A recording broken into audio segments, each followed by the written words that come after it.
우리가 만드는 국어 2학년 1-1단원 시로 표현하기 지난 시간에 이어서 이영기 시인의 낙화를 보도록 하겠습니다. 교과서 20쪽, 21쪽 펴놓고 같이 보면 되겠습니다. 우리 지난 시간에 이영기 시인의 낙화를 한번 같이 읽어보고 마무리했던 것 같은데 오늘은 그러면 다시 읽지 않고 바로 내용을 정리해 보도록 하겠습니다. 자, 이 시의 시적 화자와 시적 대상, 그리고 시적 상황은 누구인지 한번 살펴보겠습니다. 자, 먼저 시적 화자는 누굴까요? 시에서 말하는 사람은 누굴까? 네, 바로 나죠. 우리가 시적 화자가 나라는 것을 어디서 알 수 있어요? 이연의 삼행을 보면 나의 사랑은 지고 있다 라는 구절이 있죠. 이때 나에서 우리가 시적 화자가 나임을 알 수가 있습니다. 그러면 이 시의 시적 대상은 누구 또는 무엇일까요? 무엇에 대해서 얘기하고 있을까 지금 시에서? 바로 낙화 또는 결별에 대해서 이야기를 하고 있습니다. 자, 그러면 이 시의 시적 상황은 어떠한가? 시적 상황은 시적 화자인 내가 지금 낙화의 모습을 보고 있죠. 낙화가 뭔데? 꽃이 떨어지는 거잖아. 꽃이 떨어지는 모습을 보고 있는 나가 바로 시적 상황이라고 보면 되겠습니다. 자, 다음 보도록 할게요. 자, 그러면 시적 화자는 그 시적 상황 그리고 대상에 대해서 어떤 태도, 어떤 정서를 보이고 있을까요? 낙화를 보면서 어떤 감정을 느끼고 있어? 성숙이나 성장에 대한 깨달음을 느끼고 있다라는 겁니다. 시적 화자는 지금 꽃이 떨어지는 모습을 보면서 인간의 성장, 성숙, 영혼의 성장, 성숙 이런 것에 대해서 생각을 하고 있다라는 거고, 자, 그럼 이 시의 주제는 뭘까요? 자, 주제를 알아보기에 앞서서 이 화면에 보이는 문장을 같이 볼게요. 자, 나는 낙화 현상을 바라보며 결별의 과정을 떠올리고 성장에 대해서 생각을 하고 있다. 여기서 나는 바로 시적 화자가 될 거고, 낙화 현상을 바라보며 결별의 과정을 떠올린다라는 것은 시적 상황일 거고요. 자, 그 낙화 현상을 통해서 성장에 대해서 생각을 하고 있다는 것은 정서나 태도가 될 겁니다. 이것을 조합해 봤을 때 이 시의 주제는 바로 이별을 통한 영혼의 성숙 정도로 정리를 할 수가 있겠습니다.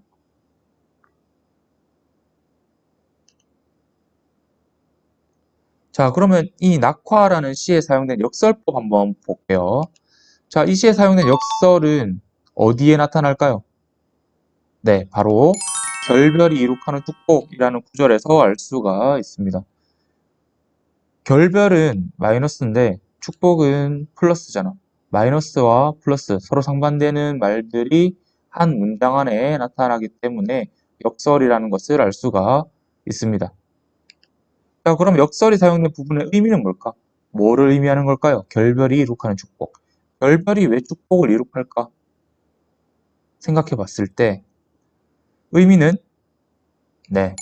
결별은 여러분들 알겠지만 고통스럽고 부정적인 일이지만 그 결별을 통해서 사람의 삶이나 영혼이 성숙하게 되는 계기가 된다는 점에서 결별 자체가 불행한 일이 아니라 결국에는 축복이 될 수 있다는 것을 이야기하고 싶었던 것 같습니다. 자, 그러면 낙화라는 시에 사용된 표현 방법 한번 보도록 하겠습니다. 자, 1년부터 보도록 하겠습니다. 가야 할 때가 언제인가를 분명히 알고 가는 이의 뒷모습은 얼마나 아름다운가. 여기서 가야 할 때는 뭐를 의미할까요? 온다라는 것은 만남을 의미할 거고 간다라는 것은 이별의 시기를 의미하는 겁니다. 자, 이별을 분명히 알고 이별하는 사람의 뒷모습은 아름답다라는 거죠. 다음 2연에서 봄한철 격경을 인내한 나의 사랑은 지고 있다가 나옵니다. 나의 사랑은 지고 있다라는 말은 무슨 말일까? 나의 사랑은 지고 있다라는 것은 이별의 상황이라는 것을 우리가 유추할 수가 있고요. 지금 시적 화자가 뭘 보고 있다 그랬어? 낙화, 꽃이 떨어지는 장면을 보고 있다 했잖아. 그것을 보면서 나의 사랑은 지고 있다 라는 어떤 자신의 상황과 빗대어서 생각을 하고 있다는 점에서 지금 낙화의 모습과 이별의 상황을 빗대어 표현한 부분이라고 보면 되겠습니다. 3년 보면 분분한 낙화, 분분하다가 뭘까? 분분하다. 분분하다라는 것은 떠들썩하고 뒤숭숭하다라는 뜻인데 막 낙화가 떠들썩하게 또는 뒤숭숭하게 이렇게 됐어요. 꽃이 떨어졌어. 그러면서 별별이 이룩하는 축복에 쌓여 지금은 가야 할 때. 그 다음 사연에 무성한 녹음과 그리고 머지않아 열매 맺는 가을을 향하여 해서 무성한 녹음, 뭐 봄이 지나고 뭐 여름이 지나겠죠. 무성한 녹음과 그리고 또 머지않아 열매 맺는 이 모든 과정은 뭐를 의미할까요? 낙화의 결과겠죠. 꽃이 떨어지면 녹음이 우거질 거고 그 다음에 열매도 머지않아 맺게 될 것이다. 그게 언제다? 가을이거든요. 이 가을은 그러면 뭘 의미할까? 가을은 내적 성숙이 이루어지는 시간이다라는 겁니다. 꽃이 떨어져야 녹음이 생기고 녹음이 우거지고요. 막 풀이 막 우거질 거고 그래야 이제 열매가 맺어질 거니까 겨울을 지나서 봄을 지나고 여름을 지나서 가을까지 가는 동안 내적 성숙이 이루어지게 된다라는 겁니다. 결국 그 시간이 바로 가을이다라는 거. 나의 청춘은 꽃답게 죽는데요. 꽃답게 죽는다라는 말은 또 무슨 의미일까요? 죽음은 열매 맺음을 위한 희생이다라는 겁니다. 낙화라는 거 자체가 끝이 아니라 열매 맺는 뭔가 더 생산적인 결과물을 만들어내기 위한 희생 중에 하나다라는 것. 시적 화자가 그렇게 이야기를 하고 있습니다. 다음 볼게요. 헤어지자 섬세한 손길을 흔들며 하롱하롱 꽃잎이 지는 어느 날 섬세한 손길을 흔들며 꽃잎이 진대요. 근데 꽃잎이 지는데 섬세한 손길을 흔들며 라고 표현했으니까 여기에 사용된 표현 방법은 바로 의인법입니다. 의인법. 사람이 아닌데 사람처럼 표현했으니까.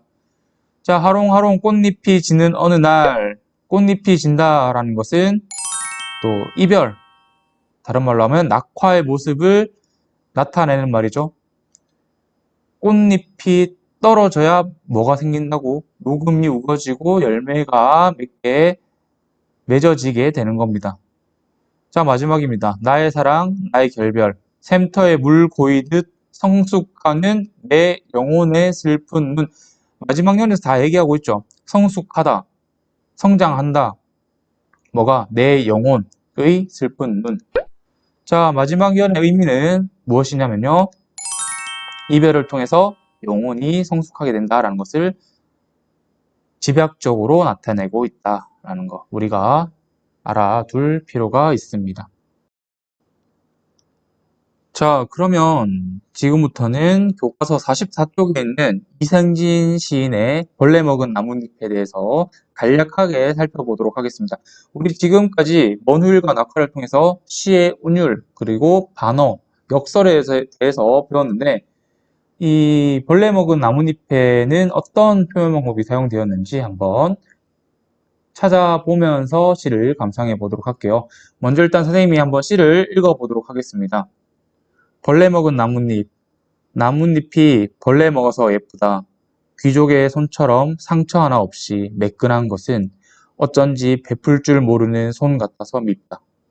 떡갈나무 잎에 벌레 구멍이 뚫려서 그 구멍으로 하늘이 보이는 것은 예쁘다. 상처가 나서 예쁘다는 것은 잘못인 줄 안다. 그러나 남을 먹여가며 살았다는 흔적은 별처럼 아름답다. 네, 여기까지인데 우리가 지금까지 살펴봤던 낙화나 먼 후일에 비해서는 시가 조금 쉬운 편입니다. 한번 중요 내용을 같이 살펴보도록 할게요. 자, 이 시의 시적 화자, 시적 대상, 그리고 시적 상황 한번 보도록 할게요. 시적 화자는 누군데요? 이 시의 시적 화자. 누가 말하고 있습니까? 눈에 보이나요? 안 보이죠? 겉으로 드러나지 않은 어떤 시적 화자가 이야기를 하고 있습니다. 그러면 이 시적 화자가 뭐에 대해서 얘기하고 있는데? 누구에 대해서 얘기하고 있는데? 제목에서 알 수 있듯이 벌레 먹은 나뭇잎, 그리고 조금 더 추가하자면 그리고 매끈한 나뭇잎을 이야기하고 있습니다. 이제 시적 상황, 시적 화자가 그러면 처해 있는 상황은 어떤가요? 지금 뭘 보고 있어? 벌레 먹은 나뭇잎을 바라보고 있는 상황입니다. 여기까지는 어렵지 않죠? 네, 다음 보도록 할게요. 자, 그러면 시적 화자는 그 상황과 대상에 대해서 어떤 태도를 보이고 있을까요? 벌레 먹은 나뭇잎이 어떻다? 좋다, 싫다? 긍정적이다 라는 겁니다. 긍정적으로 바라보고 있습니다. 자, 그러면 이 시의 주제는 뭘까요? 자, 주제를 살펴보기 위해서 선생님이 한 문장으로 정리를 했는데 같이 한번 보도록 할게요. 시적 화자는 겉으로 드러나지 않으니까 그냥 시적 화자라고 얘기를 했습니다. 지금 뭘 하고 있느냐? 벌레 먹은 나뭇잎과 매끈한 나뭇잎을 바라보고 있다라는 상황 속에서 벌레 먹은 나뭇잎의 희생을 어떻게 생각한다? 긍정적으로 생각한다라는 겁니다. 결국 주제는 뭐다? 그렇죠. 남에게 베푸는 삶의 가치. 지금 벌레 먹은 나뭇잎이 매끈한 나뭇잎에 비해서 자신의 몸을 희생해 가면서 뭔가 남을 도와주고 있는 그런 상황이잖아. 근데 그 상황에 대해서 시적 화자는 긍정적으로 바라보고 있고 그렇기 때문에 남에게 베푸는 삶의 가치의 중요성이라고 얘기해도 틀린 말은 아니겠죠.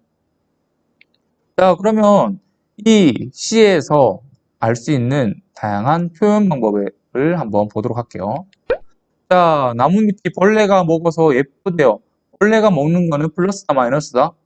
마이너스 느낌이죠. 부정적인데 예쁘대요. 그럼 여기 사용된 표현 방법은 바로 역설법입니다. 플러스 요소와 마이너스 요소가 한 문장 안에 사용됨으로써 겉으로 봤을 땐 말이 안 돼. 근데 시 전체를 읽어봤을 때 벌레 먹어서 예쁘다라는 게 무슨 말이냐, 어떤 의도인가를 우리가 알 수 있다라는 점에서 역설법이 사용됐습니다. 정리하자면 이렇게 정리할 수 있을 것 같습니다. 겉모습은 초라하고 보잘것없지만 자신이 가진 것을 남에게 베푼 삶의 가치는 아름답다라는 것을 결국 이 역설적 표현을 통해서 이야기를 하고 있는 겁니다. 자, 그 다음 줄 볼까요? 귀족의 손처럼 상처 하나 없대. 뭐가? 나뭇잎이죠. 나뭇잎인데 귀족의 손처럼. 무슨 표현 방법? 비유적 표현 중에서도 직유법이 사용된 부분입니다. 직유법이 사용되었습니다. 왜냐하면 뭐뭐처럼이라는 연결어를 통해서 직접 연결하고 있기 때문입니다. 자, 그 다음 부분 볼까요? 매끈한 것은 어쩐지 베풀 줄 모르는 손 같아서 어떻다? 밉다입니다. 밉다. 부정적인 거죠.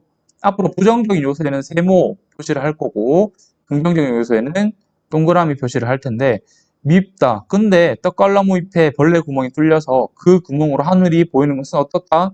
예쁘다라고 했습니다. 밉다는 부정적이고 예쁘다라는 것은 긍정적. 이렇게 대조시키고 있습니다.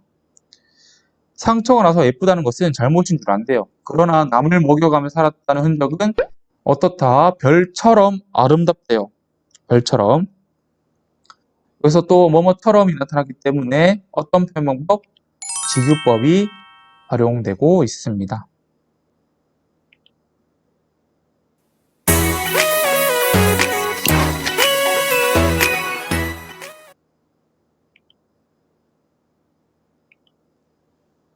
네, 오늘은 이형기 시인의 낙화 그리고 이생진 시인의 벌레 먹은 나뭇잎에 대해서 살펴봤습니다. 일단 역설이 무엇인지 정확하게 이해를 좀 해야 될 것 같고요. 당연히 시를 감상하고 시의 중심 내용을 또 정리하는 것도 여러분들이 스스로 할 줄 알아야 할 것 같습니다. 자, 오늘 수업은 여기까지 하면 될 것 같고, 자, 여러분들은 수업이 끝나면 운율, 단어, 역설의 개념과 예시를 스스로 한번 정리를 해보도록 합니다. 아시겠죠? 학교 등교하면 선생님이랑 한 번 더 정리를 할 테지만 스스로 해보고 오도록 합니다. 오늘 여기까지 하겠습니다. 수고했습니다.